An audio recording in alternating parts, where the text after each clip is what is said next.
السلام علیکم۔ ناول کی طرف جانے سے پہلے ایک ریکویسٹ ہے کہ پلیز میری ویڈیو کو پورا دیکھیے بنا کچھ اسکپ کیے۔ ذرا سا لانگ دیکھو گے تو واچ ٹائم اچھا آئے گا اور پھر یوٹیوب امپریشن بھی اچھا بھیجتا ہے، سو پلیز اتنی سی مدد کر دیا کریں۔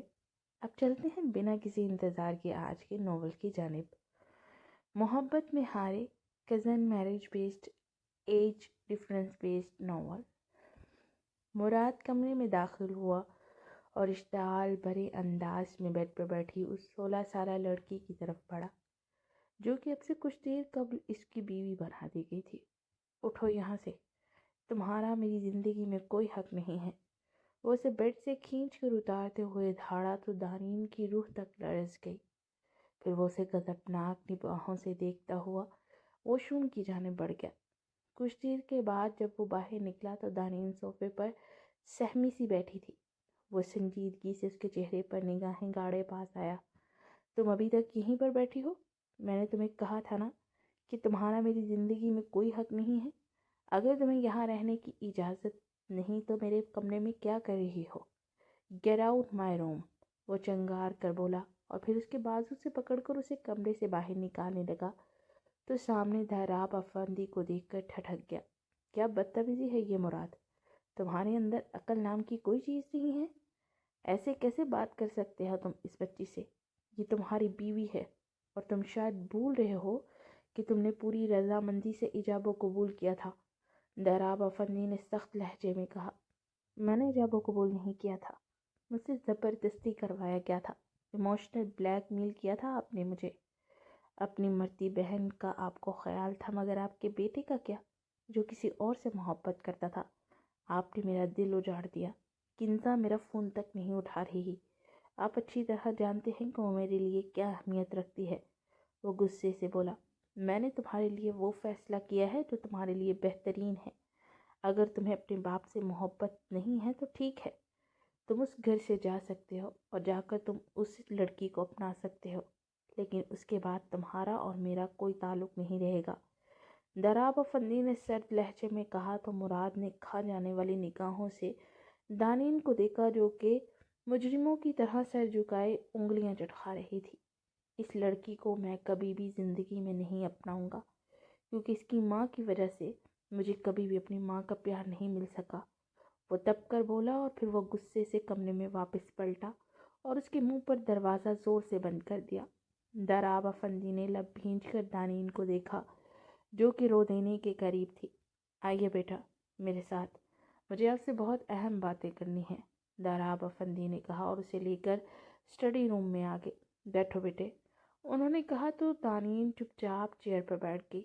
برسوں پہلے تمہاری ماں یعنی میری بہن نے اپنی پسند کی شادی کی تھی غیر برادری میں، جس کی وجہ سے سب نے ان سے ناتا توڑ لیا تھا۔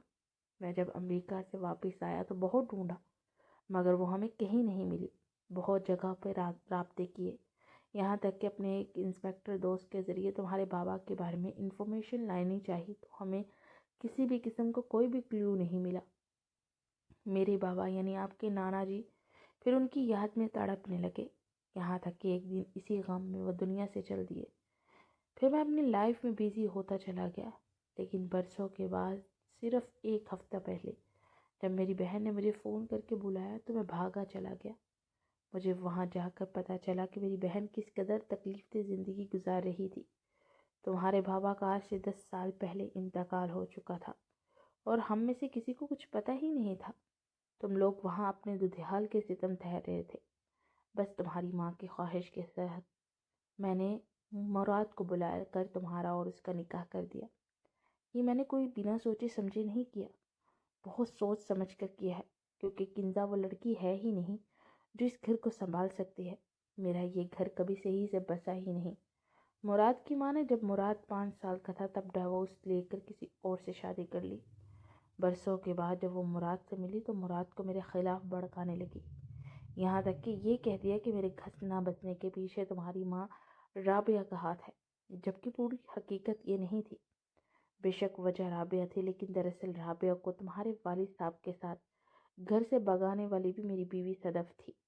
جب یہ بات مجھے پتہ چلی تو میں اس پر بہت بھڑکا۔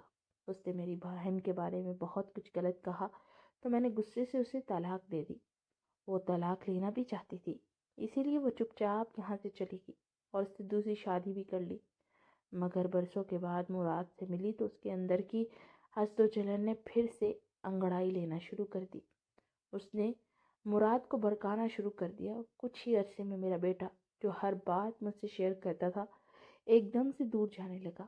لیکن اس کے باوجود وہ مجھ سے بہت محبت کرتا ہے، کیونکہ ہم دونوں ہمیشہ دوستوں کی طرح رہے ہیں۔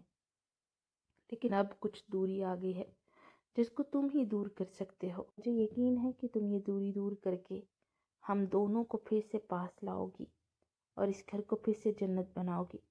رابعہ نے تمہاری بہت اچھے سے تربیت کی ہے۔ میں نے اسپتال میں دیکھا تو تم نے کس طرح حوصلے اور صبر سے رابعہ کو سنبھالا تھا۔ پھر رابعہ کی وفات کے بعد تم نے صبر کا دامن نہیں چھوڑا۔ تم جیسی صابر بچی ہی میرے غصیلے بیٹے کو برداشت کر سکتی ہے۔ تم کرو گی نا میری مدد؟ دراب افندی نے امید بھری لہجے میں کہا تو وہ پریشان سی انگلیاں چٹکانے لگی۔ ماموں، مجھے نہیں لگتا کہ میں یہ کر پاؤں گی، کیونکہ وہ تو بہت غصے کرتے ہیں۔ ماموں جان، میری شکل تک دیکھنا نہیں چاہتے تو پھر میں کیسے کر پاؤں گی یہ؟ وہ اپنے لب کچلتے ہوئے بولی۔ میں جانتا ہوں تم کر پاؤ گی۔ اپنی محبت سے، اپنے خلوص سے اسے جیتو۔ اس کے ہاتھ پر ہاتھ رکھ کر بولے تو وہ سر اسبات میں ہلا گئی۔ پھر کچھ دیر کے بعد وہ اٹھ کر دوسرے کمرے میں آ کر لیٹ گئی۔ لیکن اگلے دن صبح جب مراد واک کے لیے نکلا تو وہ واپس کمرے میں آئی، بیڈ پر جا کر سو گئی۔ مراد جب کمرے میں آیا تو وہ گہری نیند میں تھی۔ وہ چلتا ہوا اس کے پاس آیا۔ اس کے لمبے بالوں کی چٹیاں نیچے زمین کو چھو رہی تھی۔ وہ مبہوت سے اس کے حسین چہرے کو دیکھتا رہ گیا، جس پر بلا کی معصومیت تھی۔ ہے تو بلا کی قیامت، لیکن میں تم سے بہت نفرت کرتا ہوں۔ وہ دل ہی دل میں اس سے مخاطب ہوا اور پھر اس نے پاس پڑے ہوئے پانی کے جگ کو اس پر الٹایا تو وہ ہڑبڑا کر اٹھی اور اسے دیکھتے ہی اس کا رنگ فک ہو گیا۔ جب میں نے کہا تھا کہ تم میرے کمرے میں نہیں آؤ گی تو تم یہاں پر کیا کر رہی ہو؟ مراد اسے بازو سے بھینچ کر اپنی باہوں میں بھرتے ہوئے پھنکارا تو دانین زور سے آنکھیں میچ گئی۔ مراد کی نگاہیں بے اختیار ان لمبی گھنی پلکوں کا سفر کرتی اس کے لبوں تک آئی تو کپ کپاتے ان لہو چھلکاتے ہونٹوں نے جیسے اسے مسمرائز کر دیا تھا۔ وہ بے اختیار ان لبوں پر جھکا اور انہیں اپنی دسترس میں لیتا اس کی سانسیں روک گیا۔ وہ اس کے حصار میں کانپ رہی تھی، مگر اس کے اندر اتنی ہمت نہیں تھی کہ اسے پیچھے ہٹا سکتی۔ پھر مراد نے اسے آہستہ سے چھوڑا تو وہ بھاگتی ہوئی جا کر واش روم میں گھس گئی۔ وہ معنی خیز انداز میں مسکراتا ڈریسنگ روم کی جانب بڑھ گیا۔ ابھی اسے بیٹھے 5 منٹ بھی نہیں ہوئے ہوں گے کہ وہ واش روم سے نکلی اور چلتی ہوئی اس کے پاس آئی۔ واٹ؟ اس نے حیرانگی سے دیکھا۔ مجھے فریش ہونا تھا۔ واش روم میں شاور نہیں ہے تو بالٹی مل سکتی ہے؟ وہ پاس آ کر اپنی انگلیاں چٹکاتے ہوئے بولی تو استہزائیہ مسکراہٹ سے اسے دیکھتا ہوا اٹھا اور پھر اسے بازو سے کھینچ کر واش روم میں لا کر سائڈ پر لگے بٹن کی طرف بڑھا۔ جیسے ہی دبایا تو چھت پر لگے شاور سے چھم چھم پانی ان دونوں پر برسنے لگا۔ وہ ہڑبڑا کر چھت کی جانب دیکھنے لگی۔ سوری، مجھے نہیں پتا تھا کہ شاور ایسے بھی ہوتے ہیں، وہ شرمندہ سی منمناتے ہوئے بولی تو وہ اس کے صبیح چہرے کی طرف دیکھنے لگا جس پر پانی کی بوندیں ہیرے کی مانند چمک رہی تھی۔ وہ دھیرے سے موڑی اور اسی وقت اس کا پاؤں پھسلا۔ وہ گرنے ہی والی تھی کہ مراد نے جلدی سے اسے باہوں میں تھام لیا۔ پھر بے اختیار مراد اس کی گردن میں ہاتھ ڈال کر اس کا چہرہ اپنے چہرے کے قریب لاتا پھر سے اس کے نرم لبوں کو اپنی دسترس میں لے گیا۔ وہ اس کی شرٹ کو دبوچے تھر تھر کانپ رہی تھی۔ مراد نے اسے دیوار سے چپکایا اور پھر اس پر شدت نچھاور کرنے لگا۔ پھر باہر فون بجا تو وہ آہستہ سے پیچھے ہوا تو وہ دیوار سے سر ٹکائے گہرے گہرے سانس لے رہی تھی۔ اور اپنے دل کو قابو میں کرتا ہوا باہر نکلا تو کنزا کا فون تھا۔ کدھر تھے تم؟ کب سے فون کر رہی تھی میں تمہیں، مجھے ابھی اور اسی وقت تم سے ملنا ہے۔ وہ دوسری طرف سے فون اٹھاتے ہوئے بولی تو وہ ماتھا متلتے ہوئے صوفے پہ بیٹھ گیا۔ ہاں ٹھیک ہے، میں ملنے آ جاتا ہوں، بتاؤ کہاں آنا ہے؟ وہ سر جھٹک کر بولا۔ میں تم سے سخت ناراض تھی، لیکن اب میں سوچ رہی ہوں کہ تمہیں ایک بار موقع دے دینا چاہیے۔ جس لڑکی کو تم چاہتے ہی نہیں ہو، مجھے یقین ہے تم اس کے ساتھ رہنا بھی نہیں چاہو گے۔ سو مجھے بتاؤ کیا پلان ہے؟ کب دے رہی ہو اسے طلاق؟ وہ تیز لہجے میں بولی۔ نہیں کنزا، ابھی نہیں دے سکتا، ڈیڈ کو برا لگے گا۔ وہ کمزور سے لہجے میں بولا۔ یہ کیا بات ہوئی؟ اب تمہارے ڈیڈ اگر مجھے چھوڑنے کا کہیں گے تو وہ بھی کرو گے کیا؟ دوسری طرف سے وہ انتہائی غصے سے بولی۔ تم اچھی طرح سے جانتی ہو کہ میں ایسا کبھی نہیں کروں گا۔ میں نے اتنی دیر سے تمہارے لیے لڑائی کی ہے۔ وہ نہیں راضی ہوئے تھے، لیکن میں نے صاف صاف رات کو بھی انہیں کہہ دیا ہے کہ میں کنزا کے علاوہ کسی سے محبت نہیں کرتا۔ اور رہی وہ لڑکی، میرے سرد رویے سے وہ جلد از جلد میری زندگی سے خود بخود چلی جائے گی۔ وہ خود اس گھر سے دم دبا کر بھاگے گی، یہ میری گارنٹی ہے، مراد نے کہا۔ اوکے فائن، لیکن فی الحال مجھے تم سے ملنا ہے۔ میں اس وقت سوات میں ہوں ایک شوٹنگ کے سلسلے میں، تو اسی لیے تم یہیں پر آ جاؤ، وہ بولی۔ ہاں وہ تو میں آ ہی جاؤں گا، لیکن مجھے ایک ڈیل فائنل کرنی ہے، تو کل ملتے ہیں، مراد نے کہا۔ نہیں، ابھی اور اسی وقت نکل کر آؤ اور شام تک پہنچ جاؤ یہاں پر، کیونکہ میں نے ایک پارٹی آرگنائز کی ہے اور ہم دونوں ایز اے کپل وہاں پر شامل ہوں گے۔ دوسری طرف سے کنزا نے کہا تو وہ کچھ تذبذب کے بعد اس نے ہاں بولتے ہوئے کال کاٹ دی۔ دانین کے فریش ہونے کے بعد وہ بھی واش روم کی جانب بڑھ گیا۔ تھوڑی دیر کے بعد وہ فریش ہو کر نیچے آیا تو دانین اور داراب افندی ڈائننگ ہال میں اسی کا انتظار کر رہے تھے۔ ارے بھئی یار، پہلے ہی ناشتہ بہت لیٹ ہو چکا ہے اور اوپر سے تم نے اتنا ٹائم نہانے پہ لگا دیا۔ بوڑھے باپ پر ترس کھا لیا کرو، داراب افندی نے کہا۔ مجھ سے زیادہ ینگ دکھتے ہیں آپ، خود کو بوڑھا بوڑھا کہہ کر انڈر ایسٹیمیٹ مت کی لیا کریں خود کو۔ وہ سنجیدگی سے بولتا ہوا ان کے پاس والی چیئر پر بیٹھ گیا۔ اچھا ڈیڈ، مجھے نا سوات جانا ہے ایک میٹنگ کے سلسلے میں، تو بس میں نکلنے والا ہوں، وہ بولا تو داراب افندی چونکے۔ ارے واہ، یہ تو بہت اچھی بات ہے۔ میں پہلے ہی سوچ رہا تھا کہ تم لوگوں کو ہنی مون پر کہاں بھیجا جائے۔ بس پھر ہماری بیٹی بھی تیاری کرے اور چلے آپ کے ساتھ سوات، وہ بولے۔ کیا ہو گیا آپ کو ڈیڈ؟ میں اسے نہیں ساتھ لے کر جا سکتا، اور میں وہاں پر ہنی مون پر نہیں جا رہا، اپنے ایک ہوٹل کی ڈیل کے لیے جا رہا ہوں۔ ہاں پلیز، آپ مجھے اس چیز پر مت لگائیے گا، مجھے اپنے کام پر فوکس کرنا ہے، وہ غصے سے بولا۔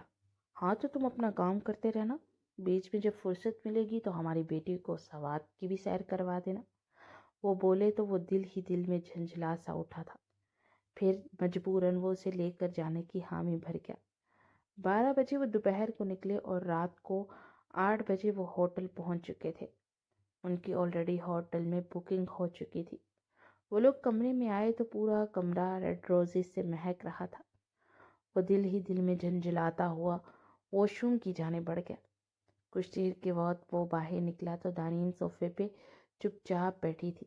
جاؤ جا کر کپڑے چینج کر لو، اور ہاں میں کچھ دیر کے لیے باہر جا رہا ہوں تو لیٹ ہو جاؤں گا، وہ بولا اور پھر کنزا سے ملنے کے لیے نکل گیا۔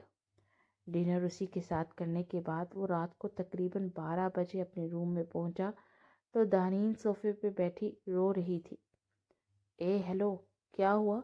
اس نے جا کر پکارا تو وہ جلدی سے اٹھ کر اس کے گلے لگی ہچکیوں سے رو دی۔ وہ ساکت سا رہ گیا۔ ارے کیا ہوا؟ وہ چاہنے کے باوجود اپنا لہجہ سخت نہ کر پایا تھا۔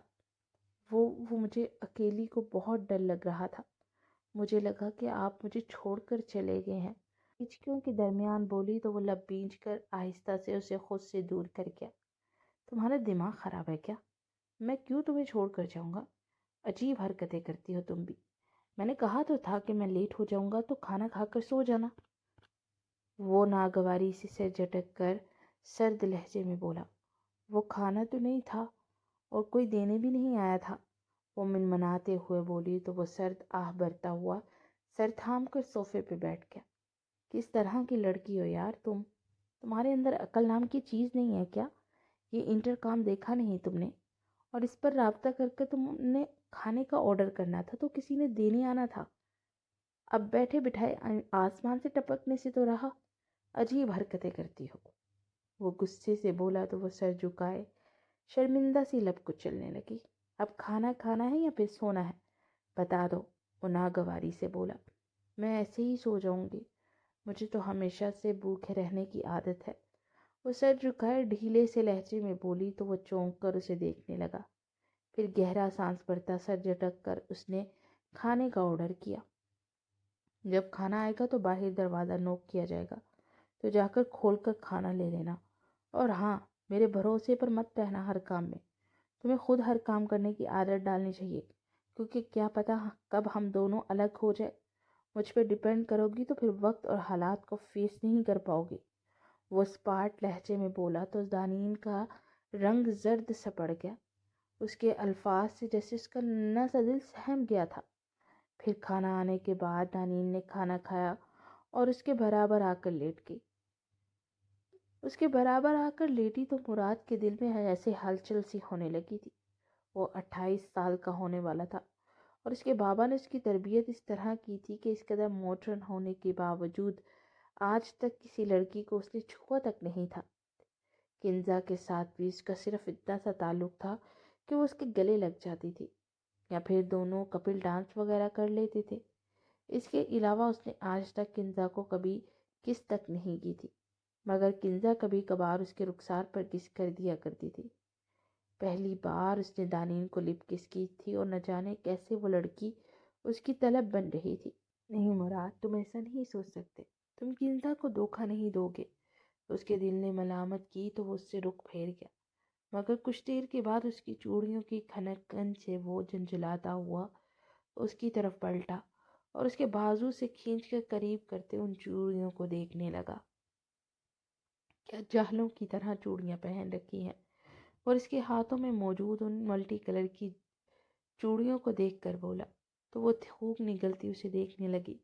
کیوں پہنی ہے تم نے یہ؟ وہ اب کی بار دھاڑ کر بولا، وہ مجھے بچپن سے بہت پسند ہے تو اسی لیے پہنتی ہوں۔ اپنے گلابی ہونٹوں کو کچلتے ہوئے بولی تو وہ آنکھیں میچ کر خود کو کنٹرول کرنے لگا، مگر دل تو اسے چھونے کی تمنا کر رہا تھا۔ وہ دل کے ساتھ لڑتے لڑتے ایک دم غصے سے آیا اور اس کے دونوں ہاتھوں کو جکڑ کر بیک گراؤنڈ سے مارا تو اس کی چوڑیاں ٹوٹتی دانین کی کلائی کو زخمی کرتی چلی گئی۔ پھر باقی کی موجود چوڑیوں کو اس نے بے دردی سے کلائی کو ہاتھ سے جکڑے توڑا تو خود کے ہاتھ بھی زخمی ہو گئے۔ وہ سسکیوں سے روتی ہوئی پیچھے ہوئی۔ مراد غصے سے اٹھ کر کمرے سے باہر نکلا اور ٹیرس پر آ کر 2-3 گہرے گہرے سانس بھرتے اپنے غصے کو کنٹرول کرنے لگا۔ کتنی دیر وہ وہاں پر کھڑا سگریٹ سے اپنا دل جلاتا رہا تھا۔ پھر کمرے میں آیا تو کنزا سکڑی سمٹی سی لیٹی ہوئی تھی۔ وہ دھیرے سے چلتا ہوا اس کے پاس آیا تو اس کی کلائی سے ابھی بھی خون رس رہا تھا۔ چہرے پر میٹھے میٹھے آنسوؤں کے نشان تھے۔ اس کے دل پر جیسے چوٹ سی لگی۔ وہ لب بھینچ کر فرسٹ ایڈ باکس نکال کر اس کے پاس آیا اور اسپرٹ سے اس کی کلائی صاف کر ہی رہا تھا کہ وہ ہڑبڑا کر اٹھی۔ آؤ بینڈیج کر دوں۔ اس سے سیاہ آنکھوں سے نگاہیں چرا کر بولا تو وہ بنا کچھ بولے کلائیاں آگے کر گئی۔ اس نے اس کی آستین اوپر کی تو بازو کے اوپر نیل کے نشان تھے۔ یہ کیا ہوا ہے؟ اس نے بے اختیار پوچھا۔ وہ چاچی جب میں کام نہیں کرتی تھی تو اسٹک سے مارتی تھی، وہ آہستہ سے بولی تو وہ بے یقینی سے اس کی شرٹ کو کندھوں سے سرکا کر دیکھنے لگا تو وہاں پر بھی نشان تھے۔ وہ زور سے لب بھینچ گیا۔ وہ بینڈیج کرنے کے بعد دوسری جانب آ کر لیٹ گیا۔ اگلے دن صبح اٹھا تو دانین صوفے پر بیٹھی تھی۔ وہ اٹھ کر چینج کرنے چلا گیا۔ کچھ دیر گزری اور دروازہ نوک ہوا۔ اس نے جا کر دروازہ کھولا تو باہر کیری کنزا کو دیکھ کر چونک گیا۔ وہ اندر داخل ہوئی اور اس کے گلے لگتے ہوئے اس کے رخسار پر کس کی تو اس نے بے اختیار دانین کی جانب دیکھا جو ادھر ہی دیکھ رہی تھی۔ کنزا کی بے باکی پر دانین سرخ ہو گئی اور اس کے ساتھ ہی وہ بھی شرمندہ سا اسے پیچھے کرتا رخ پھیر گیا۔ تو یہ ہے تمہاری بیوی؟ کافی کم عمر لگ رہی ہے۔ کنزا دانین کو چپتی ہوئی نگاہوں سے دیکھ کر بولی۔ بیٹھو، میں ناشتہ منگواتا ہوں پھر اکٹھے کرتے ہیں۔ وہ بولا، یہاں کمرے میں کرو گے؟ باہر ریسٹورنٹ میں چلتے ہیں نا؟ کنزا نے کہا تو وہ سر اس بات میں ہلا گیا۔ تم بھی چلو تاکہ مل بیٹھ کر کچھ امپورٹنٹ باتیں کر لیں، کیا خیال ہے؟ کنزا نے کہا تو وہ اندر ہی اندر مضطرب سا ہو گیا۔ وہ تینوں باہر ریسٹورنٹ میں آئے اور ناشتے کا آرڈر کر کے بیٹھ گئے۔ سو کیا کرتی ہو تم؟ کنزا نے دانین سے پوچھا۔ کچھ بھی نہیں، وہ سر جھکائے آہستہ سے بولی۔ کتنا پڑھی لکھی ہو؟ پرائیویٹ ایف اے کی ہے، دانین بولی۔ بس ایف اے؟ کنزا نے طنزیہ انداز میں کہا۔ جی وہ ابھی پڑھنا ہے، جب رزلٹ آئے گا۔ دانین نے کہا۔ اتنا لیٹ ایف اے؟ میری عمر 16 سال ہے اور اتنی عمر میں ہی ایف اے ہوتا ہے۔ وہ بولی تو کنزا چونک گئی۔ لگتی تو نہیں ہو کہ تم 16 سال کی ہو، مجھے تو لگا کہ 20-22 کی ہوگی۔ تمہارا کٹ کاٹ کافی اچھا ہے نا؟ کنزا نے حسد و جلن سے اسے دیکھتے ہوئے کہا۔ ماڈلنگ کے بارے میں کیا خیال ہے؟ اچھی ماڈل بن سکتی ہو تم؟ کنزا نے کہا۔ نہیں، مجھے ماڈلنگ نہیں آتی۔ وہ آہستہ سے بولی۔ بس کر دو، کتنے سوال جواب کرو گی؟ اکتا گیا ہوں میں، مراد چڑ کر بولا۔ او میرے بیبی کو مجھ سے باتیں کرنی ہے؟ وہ مراد کے قریب ہو کر اس کے رخسار پر پھر سے اپنے لب رکھتے ہوئے بولی۔ اس کی بے باکی پر مراد اب دل ہی دل میں جنجلا سا اٹھا تھا۔ لوگ اسے مینے خیز نگاہوں سے دیکھ رہے تھے۔ پھر کنزا کے کنفین وغیرہ آئے اور وہ ان کو آٹوگراف دینے لگی۔ وہ سر جھکائے ناشتہ کر رہا تھا، مگر ساتھ دانین کو بھی دیکھ رہا تھا جو کہ بے دلی سے پلیٹ میں چمچ چلا رہی تھی۔ سو امپورٹنٹ بات کر لیجیے۔ دراصل میں اور مراد ایک دوسرے سے محبت کرتے ہیں، تمہیں مراد نے بتایا ہی ہوگا، تو اسی لیے اگر تم یہ سمجھ رہی ہو نا کہ مراد تمہارے ساتھ زندگی بھر ساتھ نبھائے گا، تو ایسا بالکل مت سمجھنا، کیونکہ وہ جلد ہی تمہیں طلاق دے ہی دے گا۔ اس کے بعد تم اپنے راستے اور پھر مراد اور میری شادی ہوگی۔ باقی اگر تم کسی اور کو پسند کرتی ہو تو تم ہمیں بتا سکتے ہو۔ کوئی لڑکا ہے کیا تمہاری زندگی میں؟ کنزا نے اس سے غور سے دیکھتے ہوئے کہا۔ نہیں، کسی کو پسند نہیں کرتی، اور نہ ہی میں ایسی لڑکی ہوں۔ وہ کپ کپاتے لبوں سے بولی۔ گڈ، اگر تم کہو تو میں اور مراد تمہارے لیے کوئی رشتہ ڈھونڈ دیں گے۔ کیا خیال ہے مراد؟ کنزا نے کہا تو اس نے بے اختیار دانین کو دیکھا جو اسی کو دیکھ رہی تھی۔ اس کی آنکھوں میں عجیب سا خوف تھا جو کہ مراد کے دل کو بے چین کر گیا۔ کنزا پلیز، ہم کوئی اور بات کر سکتے ہیں، اور اس وقت میرا خیال ہے ہم دونوں کو شاپنگ پہ چلنا چاہیے۔ مراد نے بات پلٹنے کے لیے کنزا کا دھیان اس کی پسندیدہ چیز پر لگایا تو وہ خوش ہوگی۔ ہاں یہ ٹھیک ہے، کنزا چہک کر بولی۔ پھر وہ کنزا کے ساتھ شاپنگ کے لیے چلا گیا اور دانین اٹھ کر کمرے میں آ گئی۔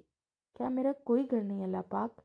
کیا ہمیشہ کی طرح میں اسی ڈر اور خوف میں جیتی رہوں گی جیسے بچپن سے جیتی آ رہی ہوں؟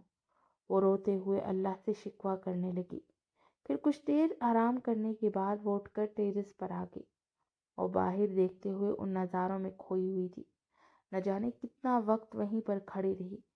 پھر اسے اپنے پیچھے کسی کی آہٹ محسوس ہوئی تو اس نے پلٹ کر دیکھا تو مراد اندر داخل ہو رہا تھا۔ یہ ڈیڈ سے بات کر لو، مراد نے موبائل اس کی طرف بڑھاتے ہوئے کہا تو اس نے چپ چاپ موبائل کان کو لگا لیا۔ بات کرنے کے بعد اس نے موبائل مراد کو دیا اور پلٹ ہی رہی تھی کہ اچانک اس کا پاؤں مڑا اور وہ جا کر مراد کی گود میں گری۔ مراد ساکت و جامد سا اسے اپنی باہوں میں بھرے بیٹھا تھا۔ وہ اس کی شرٹ کو کالر سے دبوچے زور سے آنکھیں میچے اس کی گود میں بیٹھی تھی۔ تم ٹھیک ہو؟ مراد نے نرم لہجے میں پوچھا تو وہ آہستہ سے اس سے دور ہونے لگی، مگر مراد کا مضبوط ہاتھ اس کی کمر کے گرد لپٹا تھا۔ مراد نے اسے مزید خود کے قریب کیا اور شدت نچھاور کرنے لگا۔ وہ اس کے ہتھیار میں سکڑی سمٹی سی بیٹھی تھی۔ اس کے اندر اتنی بھی ہمت نہیں تھی کہ اس شخص کو اپنے سے دور کر سکتی۔ موبائل کی رنگ پر وہ ہوش میں آیا اور اسے چھوڑتا موبائل کان کو لگاتا ٹیرس پر چلا گیا۔ کچھ دیر کے بعد وہ فون سن کر باہر آیا تو وہ بیڈ پر جا کر لیٹی ہوئی تھی۔ چلو میں تمہیں شاپنگ کروا دوں، ڈیڈ نے بولا تھا۔ وہ پاس آ کر بولا تو وہ چپ چاپ اس کے ساتھ اٹھ کر چل دی۔ کچھ دیر کے بعد وہ ایک بہت بڑے سے شاپنگ مال میں داخل ہوئے اور وہ اسے لے کر لفٹ ایریا میں آیا تو وہ ایک دم سے وہاں پر آ کر رک گئی۔ What happened? مراد نے چونک کر پوچھا۔ وہ مجھے لفٹ سے ڈر لگتا ہے، کیا ہم سیڑھیوں سے نہیں جا سکتے؟ اس نے لب کچلتے ہوئے پوچھا۔ اس شاپنگ مال میں کوئی بھی سیڑھی نہیں ہے، تو یہاں سے ایسے ہی جانا پڑے گا، وہ کہتا ہوا اس کا ہاتھ تھام کر اس لفٹ کے اندر لے آیا۔ لفٹ کو ایک جھٹکا لگا تو وہ چیخ مارتی اس کے سینے سے لگ گئی۔ وہ دونوں اس وقت لفٹ میں اکیلے تھے اور مراد پھر سے اسے اپنے اتنے قریب دیکھ کر بہکنے لگا تھا اور بمشکل خود کو کنٹرول کیا ہوا تھا، مگر پھر ایک دم سے لفٹ کو جھٹکا لگا اور وہ رک گئی، یہاں تک کہ اس کی لائٹس بھی آف ہو چکی تھی۔ وہ لب بھینچ کر رہ گیا۔ لگتا ہے لائٹ چلی گئی ہے یا پھر لفٹ خراب ہو گئی ہے۔ وہ کہتے ہوئے ریسیور سے رابطہ کرنے کی کوشش کرنے لگا اور دوسری طرف سے رابطہ قائم ہوا تو انہوں نے بتایا کہ لفٹ خراب ہو چکی ہے اور انہیں کچھ دیر ویٹ کرنا ہوگا۔ وہ اس کی طرف دیکھنے لگا جو کہ فقط چہرے سے اسے دیکھ رہی تھی۔ مم، مجھے باہر جانا ہے، مجھے گھٹن ہو رہی ہے یہاں پر، پلیز دروازہ کھولو۔ وہ اپنے نازک ہاتھ لفٹ کے دروازے پہ مارتے ہوئے چلا چلا کر بولنے لگی، دانین ریلیکس، میری بات سنو، کچھ نہیں ہوگا، کچھ دیر کی بات ہے، ایسا ہو جاتا ہے۔ اس کے ہاتھوں کو جکڑ کر اپنے قریب کرتے ہوئے بولا، میری سانس رک جائے گی۔ وہ زمین پر بیٹھتے ہوئے بولی اور اس کا وجود کانپ رہا تھا۔ وہ اس کے قریب ہو کر اسے باہوں میں بھر گیا۔ میری طرف دیکھو دانین، اس کی تھوڑی سے تھامتے ہوئے اس کا چہرہ اوپر کرتے ہوئے بولا تو اس نے آنسو بھری نگاہوں سے اسے دیکھا۔ اچھا مجھے اپنے بارے میں بتاؤ، تمہیں کیا کیا پسند ہے؟ وہ اس کا ذہن بٹانے کے لیے بولا، مجھے کچھ نہیں پسند، پلیز دروازہ کھول دیجیے، مجھے باہر جانا ہے، مجھے اندھیرے سے بہت ڈر لگتا ہے۔ وہ روحانسی ہو کر بولی، کیوں ڈر لگتا ہے مجھے بتاؤ، میں ہوں نا یہاں پر، تم اکیلی نہیں ہو۔ اس کا چہرہ ہاتھوں میں بھرے ہوئے بولا، وہ چاچی مجھے کمرے میں بند کر دیتی تھی جب ماما جاب پر جاتی تھی، بہت مارتی تھی وہ ہچکیوں کے درمیان بولی تو وہ لب بھینچ کر رہ گیا۔ ڈونٹ وری، اب کوئی تمہیں کچھ نہیں کہے گا، میں ہوں نا۔ وہ اسے اپنے سینے سے لگاتے ہوئے اس کے بالوں کو سہلانے لگا۔ کچھ ہی دیر میں وہ پرسکون ہو چکی تھی۔ پھر 10 منٹ کے بعد لفٹ کو جھٹکا لگا اور پھر سے وہ چلنے لگی۔ لفٹ کے رکتے ہی وہ لوگ اوپر پہنچے تو باہر مینیجر اور دوسرے لوگ کھڑے تھے۔ کس قدر غیر ذمہ دار سٹاف ہے آپ کا، لفٹ خراب ہے تو بتانا چاہیے نا۔ وہ دہاڑا، ہمیں نہیں معلوم تھا سر کہ لفٹ خراب ہے اور یہ ایک دم سے خراب ہوئی ہے، ہم آپ سے بہت شرمندہ ہیں سر، مینیجر نے کہا تو وہ سر جھٹک کر اس کا ہاتھ تھامے آگے بڑھ گیا۔ پھر وہ شاپنگ کرنے کے بعد باہر آئے۔ تم یہاں پر کھڑی ہو، میں گاڑی نکال کر لاتا ہوں۔ وہ بولتا ہوا پارکنگ ایریا کی جانب بڑھ گیا۔ وہ چپ چاپ ایک سائڈ پر کھڑی تھی کہ کچھ لڑکے آ کر اسے چھیڑنے لگے۔ وہ ہڑبڑا سی گئی، اپنی گاڑی نکال کر باہر آیا تو ایک لڑکا دانین کا دوپٹہ کھینچ رہا تھا۔ وہ گاڑی سے اتر کر تیزی سے پاس آیا اور کالر سے پکڑتے اس لڑکے کو گھسیٹ کر سامنے کرتے اس کے چہرے پر زوردار تھپڑ دے مارا۔ پھر کچھ ہی دیر میں وہ ان لڑکوں کے ساتھ بھڑ چکا تھا۔ وہ سہمی سی ایک سائڈ پہ کھڑی تھی۔ پھر ایک لڑکے نے پسٹل نکال کر مراد پر گولی چلا دی اور وہ کراہتا ہوا زمین پر بیٹھ گیا اور دانین کانوں پر ہاتھ رکھے چیخیں مارنے لگی۔ اس کی چیخوں کی آواز سن کر وہاں موجود گارڈز جلدی سے بھاگے چلے آئے تھے اور لڑکے انہیں دیکھ کر جلدی سے بھاگ گئے۔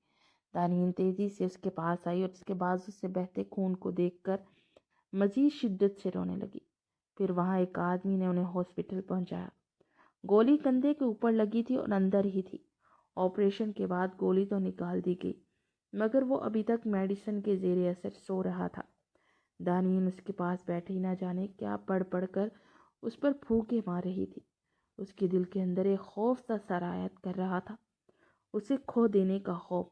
پھر وہ یوں ہی اس کے بیڈ کے پاس بیٹھ کر سر ٹکائے آنکھیں موند کی۔ مراد کی آنکھ کھلی تو اسے اپنے حلق میں کانٹے سے اگتے محسوس ہوئے۔ اس نے سر گھمایا تو اسے گردن اور کندھے میں شدید درد محسوس ہوا۔ پھر نگاہ دانین پر پڑی جو اس کے بازو پر سر ٹکائے سو رہی تھی اور اس کا ہاتھ مراد کے سینے پر تھا۔ مراد نے اپنے دوسرے ہاتھ کو اس کے مخملی ہاتھ کی طرف بڑھایا تو وہ چونک کر اٹھ گئی۔ پلیز پانی پلا دو، وہ ہولے سے بولا تو وہ جلدی سے پانی ڈال کر پاس آئی تو اٹھنے کے لیے ذرا سا اوپر ہونے لگا تو بازو میں زور لگنے سے کندھے میں شدید درد محسوس ہوا تو وہ لب بھینچ کر دوبارہ تکیے پر سر ٹکا گیا۔ دارین نے پاس آ کر اسے سہارا دے کر بٹھایا اور پانی پلانے لگی۔ پھر وہ سوپ وغیرہ پینے کے بعد دوبارہ سے آرام کرنے لگا تھا مگر ساتھ ہی اس نے سر گھما کر اسے دیکھا جو کہ سنگل صوفے پر بیٹھی تھی۔ دانین پلیز میرا سر دبا دو یہاں آ کر، مراد نے کہا تو وہ چلتی ہوئی پاس آئی اور اس کے پاس بیٹھ کر سر دبانے لگی۔ وہ اسی کی جانب دیکھ رہا تھا جس کی پلکیں نیند سے بوجھل ہو رہی تھی۔ لیٹ جاؤ میرے پاس، مراد نے کہا تو وہ چونک کر اسے دیکھنے لگی۔ نہیں کوئی بات نہیں، ویسے بھی صبح چھٹی ہو جانی ہے،